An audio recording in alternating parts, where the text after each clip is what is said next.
लड़ाई में ये बड़ा मायने रखता है कि लड़ाई की शुरुआत किधर से हुई और अंत किधर से होगा। मैं इस लड़ाई को आज अभी खत्म करना चाहूं तब भी ये खत्म नहीं हो सकती। देखिए, आप मुझे अवसर दे रहे हैं तो मैं अपनी बात रखूंगा।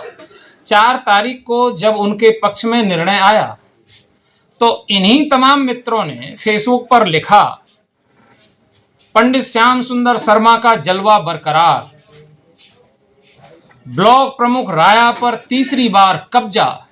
मैं आपसे विनम्र प्रार्थना करूंगा कि आप इस शब्द का विशेष ध्यान लें। कब्जा कोई प्लॉट था क्या जो कब्जा कर लिया? और बल्कि मुझे फिर बाद में ज्यादा डीप में जाना नहीं चाहता। सच्चाई यही है कि उनकी भाषा यही है। जब वे सत्ता में और ताकत में रहे हैं तब वे ऐसा करते रहे। उन्होंने बहुत प्लॉट कब्जा किए हैं, तो वही भाषा उनके मुंह से निकली होगी। उन्हें लगा कि ये भी एक प्लॉट है जिसपे उन्होंने कब्जा कर लिया।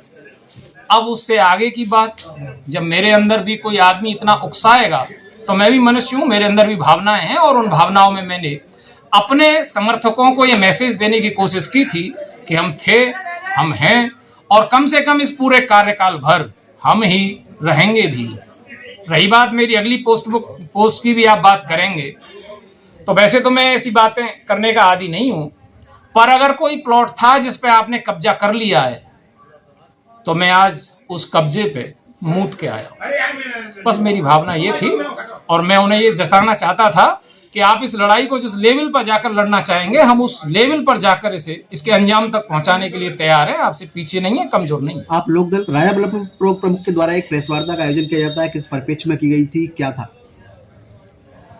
असल में जैसा कि आपको मोटामाटी जानकारी है, वर्ष 2021 में विधिवत हुए पंचायत चुनाव में यहाँ चंचल चौधरी का निर्वाचन हुआ था। 10 जुलाई को आए परिणाम में वे 2 मत से विधिक रूप से विजयी रही थीं। पर एक गिरोह है यहाँ, एक राजनीतिक गिरोह, एक संगठित राजनीतिक गिरोह, गिद्धों का गिरोह, राजनीतिक गिद्धों का गिरोह, उनकी नज़र रहती है इस बात पे पिछले कम से कम 3 कार्यकालों से। आपका उद्बोधन मैंने अभी अंदर सुना। अब मैं चाहूंगा कि आप जो भी बातें कहें वो स्पष्टवादी होनी चाहिए। आप किन गिद्धों की बात कर रहे हैं वो कहूंगा कि आप वो बताएंगे। अच्छा, वे आ जाएंगे सामने, समझ आ जाएगी आपकी में। राजनीति का ये तकाजा होता है कि कम से कम नाम न लिया जाए और थोड़ा सा पर्दा रखा जाए। वे असभ्य अशिष्ट हो सकते हैं, पर मुझे मेरी सभ्यता और शिष्टता ये अनुमति नहीं देती कि मैं उनका नाम लेकर कुछ कहूँ। फिर भी उन गिद्धों का गिरोह है, और वे पिछले 2 बार से अपनी इस गिद्ध दृष्टि में एक हद तक सफल रहे हैं, तो उन्हें अनुमान था कि वे इस बार भी बिल्कुल वैसा ही कर पाएंगे।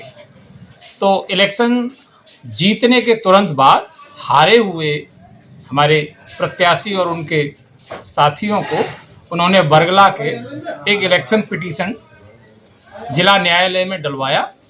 वो इलेक्शन पिटीशन अपनी गति से चलते हुए 3.5 साल में निर्णीत हुआ, और इस 4 तारीख को उसमें ये निर्णय आया कि जो निर्वाचित जिला ब्लॉक प्रमुख चंचल चौधरी जी हैं, उनका निर्वाचन और नामांकन गलत था, इसलिए उसे रद्द कर दिया गया, और उनकी जगह जो रनर अप रही थी, कंटेस्टेड रही थी, सावित्री देवी जी, उनको ब्लॉक प्रमुख पद के लिए निर्वाचित घोषित कर दिया था, जो कि गलत था।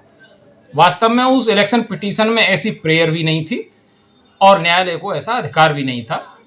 हमने अपने संवैधानिक अधिकारों का प्रयोग करते हुए उस निर्णय के खिलाफ हाईकोर्ट, उच्च न्यायालय इलाहाबाद, प्रयागराज में अपील की, और भगवान का शुक्र है कि उस अपील में हमें अभी परसों स्टे प्राप्त हुआ है। यानी वो ऑर्डर, जिस ऑर्डर से श्रीमती चंचल चौधरी जी का निर्वाचन और नामांकन रद्द करके सावित्री देवी जी को ब्लॉक प्रमुख इलेक्ट किया गया था, वो ऑर्डर की कंप्लायंस और ऑपरेशन स्टे कर दिया गया है, स्टे कर दिया गया है।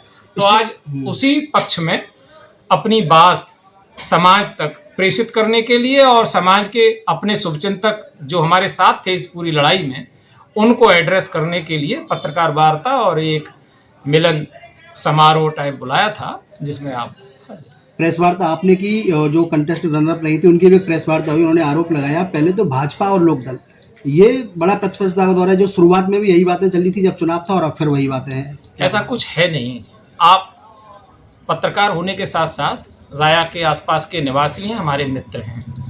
हम सब एक हद तक दलीय प्रतिबद्धताओं से बंधे होते हैं, इसमें कोई दो राय नहीं कि दलगत रूप से मैं राष्ट्रीय लोकदल का इस समय भी विधानसभा माठ का अध्यक्ष हूं और हमारे मुकेश चौधरी जी जो चंचल चौधरी के पति हैं वे राष्ट्रीय लोकदल से जिला पंचायत सदस्य हैं।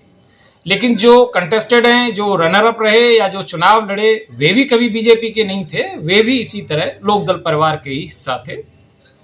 राजनीति में सह और मात का खेल चलता है और उसमें परिस्थितियां ऐसी हुई, सत्ता भारतीय जनता पार्टी की थी, भारतीय जनता पार्टी से सहयोग लेने के लिए उन्होंने भारतीय जनता पार्टी ज्वाइन कर ली।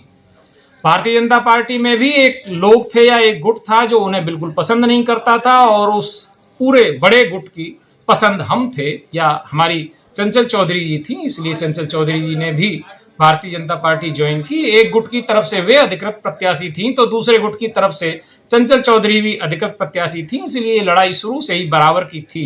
यहाँ कोई ऊपर नीचे आगे पीछे नहीं था। आपने अभी जो है मिलन समारोह का रूप दिया है इस प्रेस वार्ता को, जी जनसमूह यहाँ काफी है, किसान भी है जी, तो क्या कहना चाहेंगे? किसान जो आज इकट्ठे हुए हैं तो ये अपना राजनीतिक ताकत दिखाने की कोशिश कही जाए? ऐसा कुछ है नहीं। अगर राजनीतिक ताकत दिखाने का अवसर रहेगा तो राजनीतिक ताकत दिखाएंगे, फिर वो राजनीतिक ताकत इस हॉल में नहीं दिखाई जा सकती। हम तो दंगल के घोड़े हैं या खुले आसमान और मैदानों में मीटिंगें करने वाले लोग हैं। ये तो बस वो लोग थे जो हमारी इस पूरी लड़ाई में हमारे कंधे से कंधा मिलाकर साथ थे।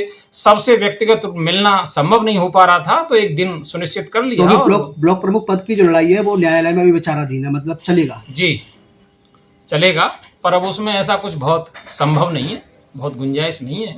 न्यायालय का रुख बिल्कुल स्पष्ट है। मैंने पूरी बहस वहाँ 4 घंटे 4.5 घंटे रहकर सुनी है। बस ये है कि एक आदेश आना बकाया है, वो जिस दिन भी आवेगा पूरी तरह से हमारे हक में आवेगा। हमें पूरा भरोसा है न्याय व्यवस्था पर और अपने मटेरियल फैक्ट्स पर कि हम इस लड़ाई में विजयी रहेंगे।